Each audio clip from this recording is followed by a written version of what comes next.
Hello friends, in last video we deal about the pleiotropy. ठीक है, जिसमें हमने पढ़ा था कि multiple effect of a single gene in the pleiotropy, और हमने उसके कुछ एग्जांपल भी देखे थे।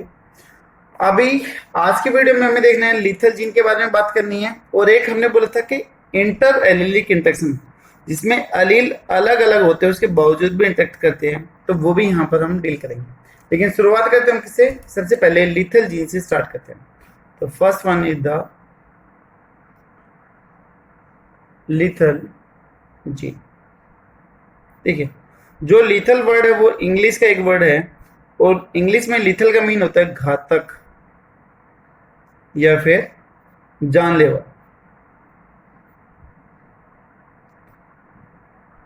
तो सेंस क्या निकल गया? एक ऐसा जीन जिसके चेंज होने की वजह से, जिसकी म्यूटेशन होने की वजह से किसी भी ऑर्गन की डेथ हो जाए, तो दैट इफेक्ट या फिर that gene is known as the lethal gene. ठीक है, तो हम बोल सकते हैं gene whose phenotypic effect expression kill the bearer या फिर patient, that is known as the lethal gene. जिस भी पर्सन में, जिस भी बेरर के अंदर ये जीन होगा, उसके अंदर क्या हो जाएगी? उसकी डेथ हो जाएगी। तो हम डेफिनेशन बोल देंगे, a gene whose phenotypic effect kill the bearer। bearer का मतलब जो उसको कैरी करने वाला है, यानी कि कैरियर।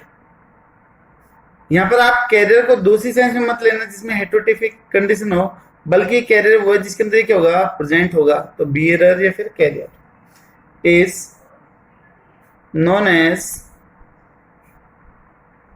lethal gene। उसको हम क्या बोल देंगे? lethal gene बोल देंगे। ठीक है, और ये जो जीन होगा, जो lethal जीन होगा, वो हमेशा किस में मिलेगा? होमोजाइगस कंडीशन में मिलेगा। ठीक है, तो दूसरा पॉइंट इसका, lethal gene, lethal gene work और इफेक्टिव ओनली इन कौन सी कंडीशन बोली? That is homozygous condition.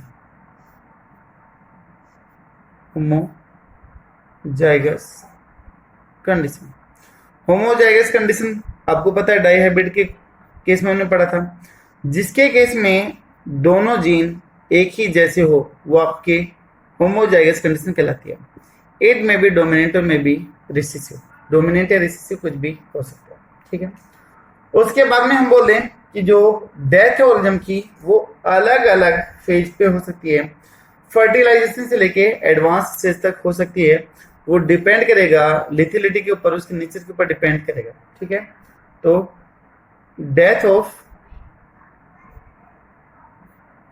An organism vary from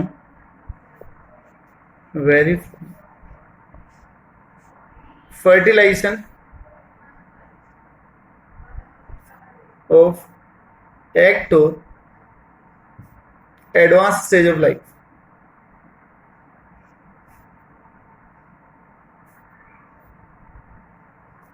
इनकी कुछ केस में जो बच्चा है वो फीटस कंडीशन में, फीटल कंडीशन में ही उसकी डेथ हो जाती है, और इवन कुछ कंडीशन ऐसी है जिसमें उसकी डेथ कई सालों के बाद में, 15-20 साल के बाद में होगी। ठीक है, तो अलग अलग कंडीशन हो सकती है। ठीक है, और इसके अलावा जो लिथिलिटी दैट में भी डोमिनेंट, में भी इनकम्प्लीट डोमिनेंट, और में भी रिसेसिव भी हो सकती है। ठीक है, तो लिथिलिटी में भी या फिर लिथल जीन में भी डोमिनेंट भी हो सकता है, में भी इनकम्प्लीट डोमिनेंट और रिसेसिव। इनमें से कोई भी कंडीशन क्या कर सकती है? एग्जिस्ट कर सकती है। ठीक है, और बोलते कि जो ये लिथलनेस है, वो म्यूटेशन की वजह से आती है, ठीक है, जिसकी वजह से ऑर्गेनिज्म कई बार एसेंशियल अमीनो एसिड या फिर पेप्टाइड बनाना क्या कर देता है, बंद कर देता है। तो lethal gene get developed due to mutation. Mutation की वजह से ऐसा हो जाता है। अगर म्यूटेशन आ गया तो उसके अंदर जो एबिलिटी थी एसेंशियल अमीनो एसिड को बनाने की वो नहीं बना पाएगा, फिर जो काम की प्रोटीन थी या पेप्टाइड थी वो नहीं बनेगी और फाइनली क्या हो जाएगी, पर्सन की डेथ हो जाएगी, ठीक है। तो due to this type of mutation organism will be unable to synthesize essential or beneficial amino acid AA, that is shortcut of amino acid AA, and polypeptide amino acid या फिर polypeptide का बनना नहीं होगा और फाइनली क्या हो जाएगी, उसकी डेथ हो जाएगी, ठीक है। ऐसे बहुत सारे लीथल म्यूटेशन है। एग्जांपल जैसे मैं लिख देता हूँ, ये एक आपने नाम सुना भी होगा, दैट इज टी-सेक डिजीज। टी-सेक डिजीज हो गया, सिकल सेल एनीमिया हो गया, वो भी इसके एग्जाम्पल आ गया, और भी काफी सारे एग्जाम्पल है, वो हम आगे पढ़ेंगे। लेकिन अभी हम आ जाते हैं इसके इफेक्ट के ऊपर कि कहाँ कहाँ पर देखा गया है और इसके कौन कौन से टाइप है, वो यहाँ पर हम देख लेते हैं, ठीक है। तो सबसे पहली कंडीशन है दैट इज एब्सोल्यूट लिथेलिटी। लिथेलिटी के टाइप के बारे में हम बात कर रहे हैं। तो first one type is the absolute लिथेलिटी।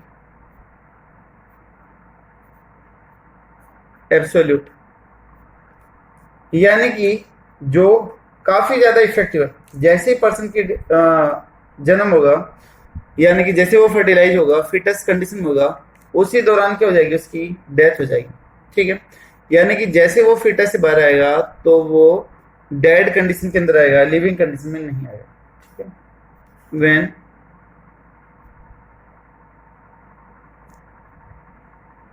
lethal gene is highly effective and organism get die in embryonic development।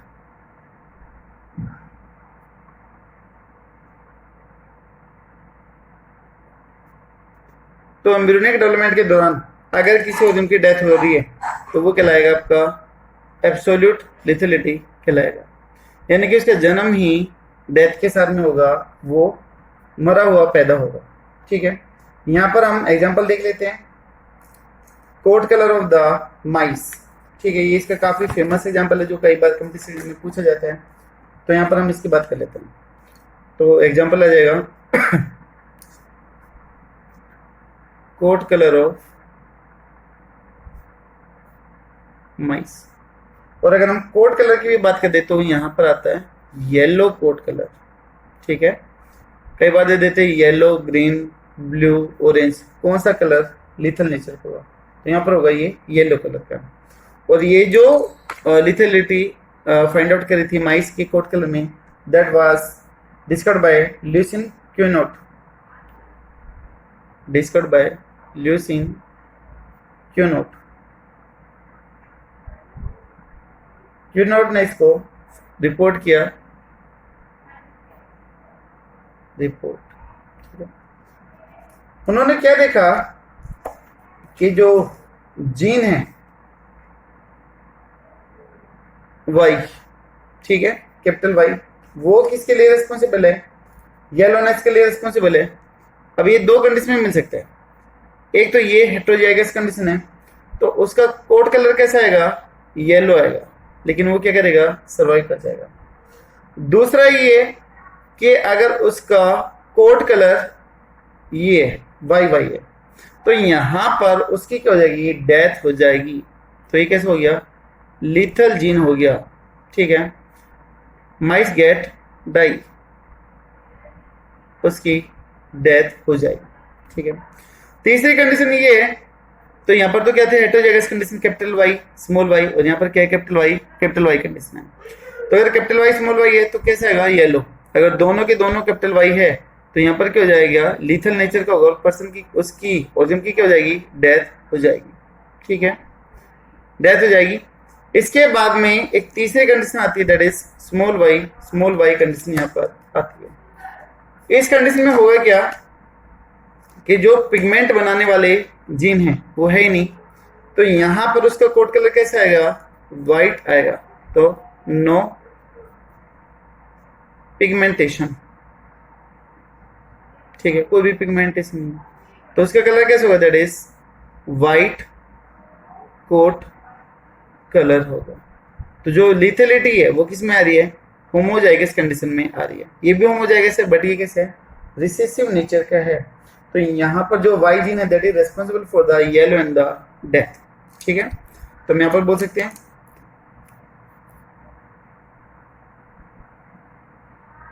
Y gene responsible for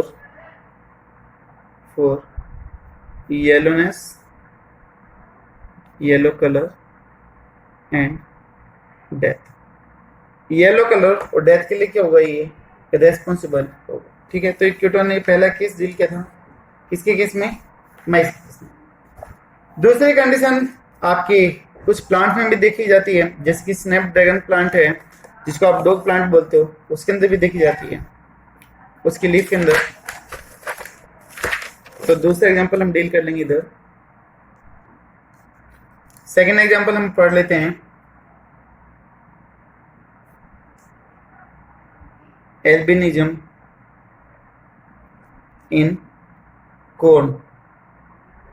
corn का मतलब मक्का, साइंटिफिक नेम इज द जिया मेज। उसके अंदर वहां पर देखो है क्या कि भाई जिसके अंदर एक कैपिटल जी है, तो मतलब जी किसके लिए, ग्रीननेस के लिए, क्लोरोप्लास्ट होगा। तो वहां पर अगर ये कंडीशन है तो लीफ कैसे होगी, ग्रीन होगी। ठीक है, अगर मान लो ये कंडीशन है तो कुछ क्लोरोप्लास्ट अब्सेंट हो जाएंगे और कहीं पे प्रेजेंट होंगे, तो लीफ बन जाएगी आपकी, that is the variegated leaf बनती है।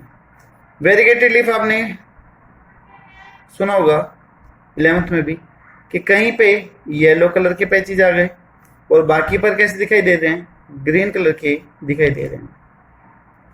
तो उस टाइप की लीफ को हम क्या बोल देते हैं, वेरीगेटेड लीव्स बोल देते हैं, जिसके केस में येलो और ग्रीन कलर के पैचेज होते हैं। तो these are the variegated leaves. ठीक है, अगर मान लो टोटली ऐसा हो गया तो लीफ कैसे हो जाएगी, येलो या फिर वाइट हो जाएगी। क्या वो सर्वाइव करेगी, नहीं करेगी, तो लीफ गेट डाई। ठीक है, तो इसकी क्या हो जाएगी, डेथ हो जाएगी। स्नैपड्रैगन प्लांट में भी है, उसके केस में भी ऐसी कंडीशन है, वेरीगेटेड कंडीशन है। तो नेक्स्ट वन आ जाते हैं, सब लिथिलिटी की बात करते हैं। तो ये तो हो गया था कौन सा, एब्सोल्यूट लिथिलिटी, जिसमें उसकी डेथ के साथ, उसके जन्म के साथ ही उसकी डेथ होगी, तो वो एब्सोल्यूट लिथिलिटी थी। दूसरा टाइप है that is sublethality. Second type is the सब लिथिलिटी।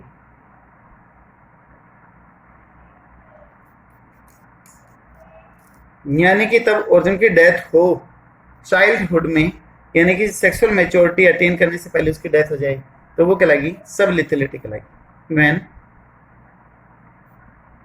Organism get die before attaining the sexual maturity।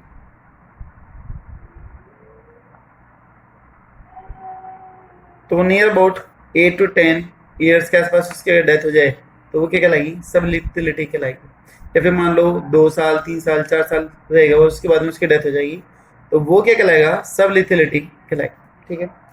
Third one type is that is delayed lethality. ठीक है।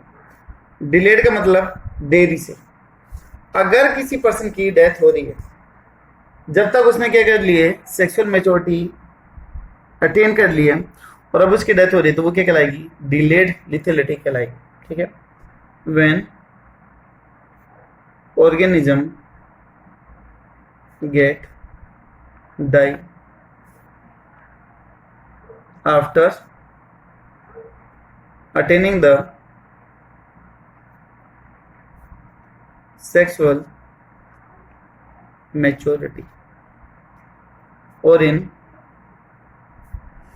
adult stage। यहां पर एग्जांपल आ जाएगा, फॉर एग्जांपल जैसे कि sickle cell anaemia, near about 20 years के आसपास पर्सन की क्या होगी, डेथ होगी, जब तक वो सेक्सुअल मैच्योरिटी क्या कर चुका होगा, अटेन कर चुका होगा। ठीक है। तो ये था हमारा लीथल।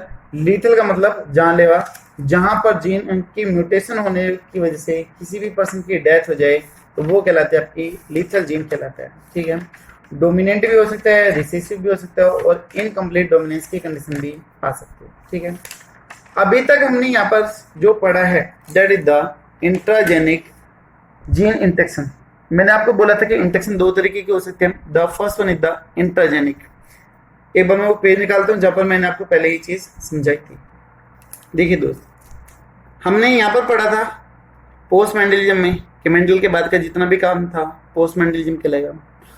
अब इसके अंदर 2 तरीके की इंटेक्शन थी, intragenic interaction and the intergenic interaction. Inter का मीन बताया था सेम, तब अलील हो एक ही जीन के और उनके बीच में इंटेक्शन हो तो वो कहलाता था आपका इंटरजेनिक इंटेक्शन कहलाता था। ठीक है।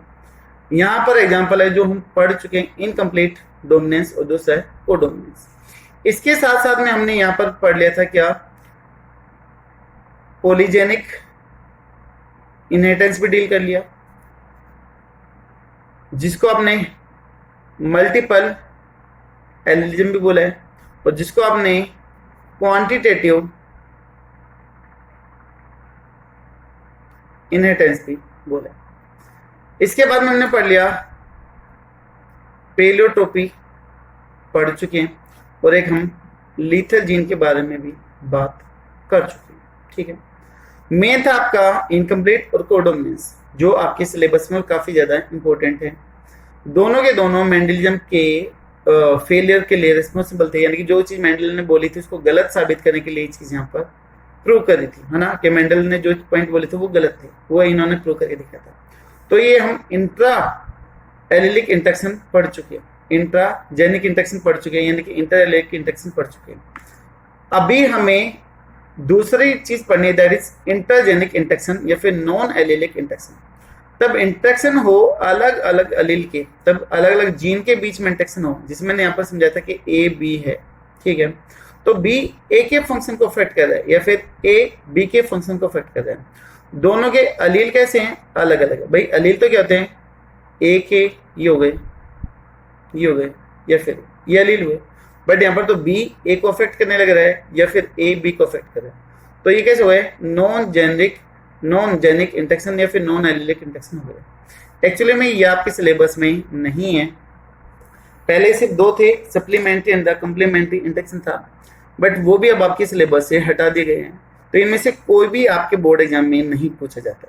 ठीक है।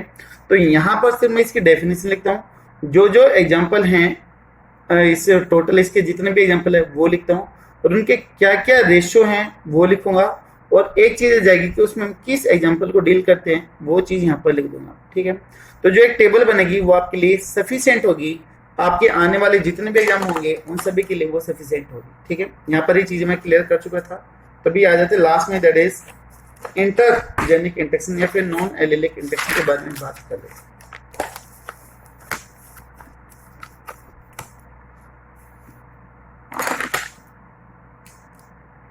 यहाँ पर इंटरजेनिक जेनिक या फिर नॉन एलिलिक इंटरेक्शन के बारे में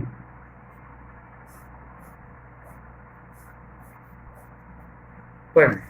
ठीक है, ये करते हुए तो इसमें हम बोल दे कि non allylic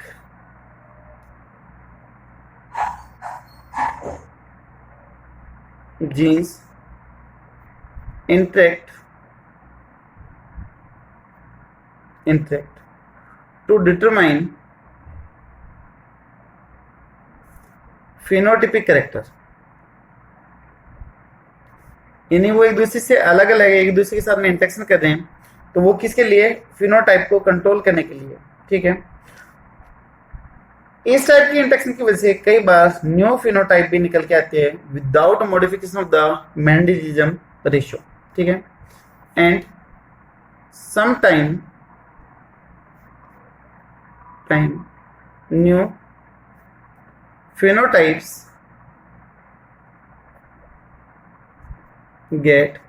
appear without modification of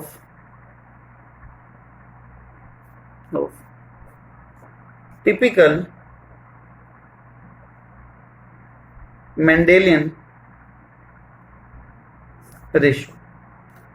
जो मेंडल का जो रेशियो था टिपिकल डायहाइब्रिड के लिए दैट इज 9:3:3:1, वो रेशियो सेम रहेगा, लेकिन उसके बावजूद भी यहाँ पर ये नए नए तरह के इंटरेक्शन को रिप्रेजेंट करें। ठीक है, अब यहाँ पर एक दो कुछ टर्म है, पहले वो देख लेते हैं, फिर उनके एग्जांपल्स के ऊपर आते हैं। यहाँ पर पहली टर्म है that is epistatic. First one is the epistatic. ठीक है, एपिस्टेटिक या एपिस्टेसिस या फिर एपिस्टेटिक जीन। तो यहां पर लिखेंगे ए जीन दैट मास्क या फिर कवर अनदर जीन एक्सप्रेशन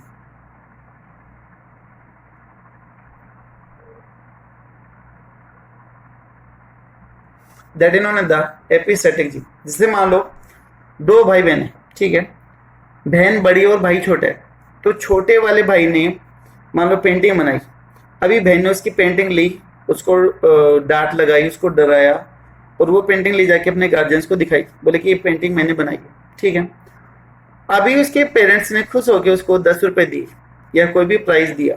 ठीक है, अभी यहाँ पर एपिस्टेटिक नेचर का कौन हुआ? दैट इज द सिस्टर, जो बड़ी है, जिसने छोटे भाई के फीचर को, उसकी क्वालिटी को क्या कर दिया? सप्रेस कर दिया। तो जो ज्यादा पावरफुल है, जो दबा रहा है किसी भी चीज को, वो कहलाएगा एपिस्टेटिक जीन कहलाएगा। ठीक है, तो जैसे सिस्टर ने छोटे वाले भाई के एक्सप्रेशन को दबा दिया था, उसकी क्वालिटी को दबा दिया था, तो वो कहलाया आपका एपिस्टेटिक नेचर कहलाएगा। ठीक है, दूसरा है आपका हाइपोस्टेटिक।